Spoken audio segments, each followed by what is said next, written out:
ಜೀವಾವಧಿ ಶಿಕ್ಷೆ ಅಂದ್ರೆ 14 ವರ್ಷ ಅಷ್ಟೇ ಅಂತ ಹೇಳಿ ಅದ್ರ ಬಗ್ಗೆ ಕ್ಲಾರಿಟಿ ಕೊಡೋದಾದ್ರೆ ನೋಡಿ ಏನಾಗುತ್ತೆ, ಕಾನೂನಲ್ಲಿ ಜೀವಾವಧಿ ಶಿಕ್ಷೆ ಅಂದರೆ 14 ವರ್ಷ ಅಂತ ಎಲ್ಲಿ ಇಲ್ಲ. ಸೊ CRPCನಲ್ಲಿ 432 ಟು 435 CRPCನಲ್ಲಿ ಈಗ ಒಂದು 14 ಇಯರ್ಸ್ ಆದಮೇಲೆ ಗೌರ್ಮೆಂಟು ಬಿಡ್ಬೋದು. ಅದು ಕ್ಯಾಬಿನೆಟ್ ಡಿಸಿಷನ್ನು. ಗೌರ್ಮೆಂಟ್ ಇಂಥದ್ದವ್ರನ್ನ ಬಿಡ್ಬೋದು ಅಂತ ಆಗುತ್ತೆ.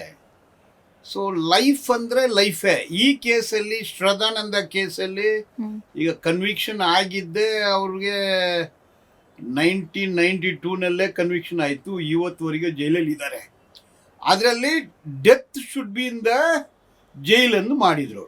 ಈ ಕೇಸಲ್ಲಿ remaining natural life should be in jail ಎಂದು ಮಾಡಿದ್ದಾರೆ. ಅಂದರೆ ಜೈಲಲ್ಲೇ ಸಾಯ್ಬೇಕು ಅಂತ ಮಾಡಿದ್ದಾರೆ. ಈಗ ಹೈಕೋರ್ಟಲ್ಲಿ ಅದನ್ನು ಸೆಟಿಸೈಡ್ ಮಾಡಿ ಲೈಫ್ ಒಂದು ಕೊಟ್ಟರೆ 14 ವರ್ಷ ಆದಮೇಲೆ ಅವರು ಗೌರ್ಮೆಂಟ್ಗೆ ಮನವಿ ಮಾಡ್ಕೋಬೋದು. ನಾನು 14 ವರ್ಷ ಜೈಲಲ್ಲಿದ್ದೀನಿ, ಜೈಲಲ್ಲಿ ನಾನು ಏನು ತಪ್ಪು ತಂಟ ಹೋಗಲಿಲ್ಲ, ನನಗೆ ಬಂದು ಕೊಡಿ. ಈಗ ಕನ್ವಿಕ್ಷನ್ ಆದಮೇಲೆ ಈಗ ಪರೋಲಲ್ಲಿ ಬರ್ಬೋದು. ವರ್ಷಕ್ಕೆ 3 ತಿಂಗಳು 4 ತಿಂಗಳು ಹೊರಗೆ ಇರ್ತಾರೆ.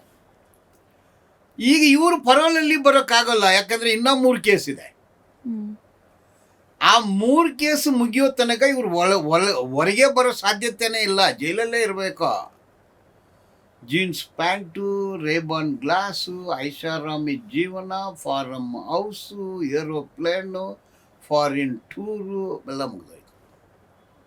4 ಗೋಡೆ ಮಧ್ಯದಲ್ಲಿ ಏನೋ ತಿಂದು ಅಲ್ಲೇ ಬದುಕಬೇಕು, ಗೋಡೆನೇ ನೋಡ್ಕೊಂಡಿರ್ಬೇಕು. ಅಂದರೆ ಇದು ಮಾಡಿರೋ ತಪ್ಪದು.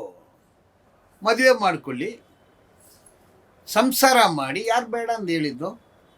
ಇದೆಲ್ಲ ಯಾಕೆ ಬೇಕು? ಅಂದರೆ ನೀವು ರಾಜಕೀಯಕ್ಕೆ ಬಂದ ಮೇಲೆ ಇದೇ ಬೇಕಾ?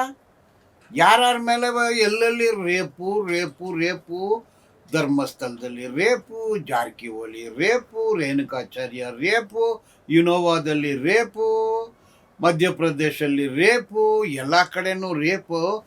ರಾಜಕಾರಣಿಗಳು ರೇಪು, ಸಚಿವರು ರೇಪು, ಶಾಸಕರು ರೇಪು, ಅಧಿಕಾರಿಗಳು ರೇಪು.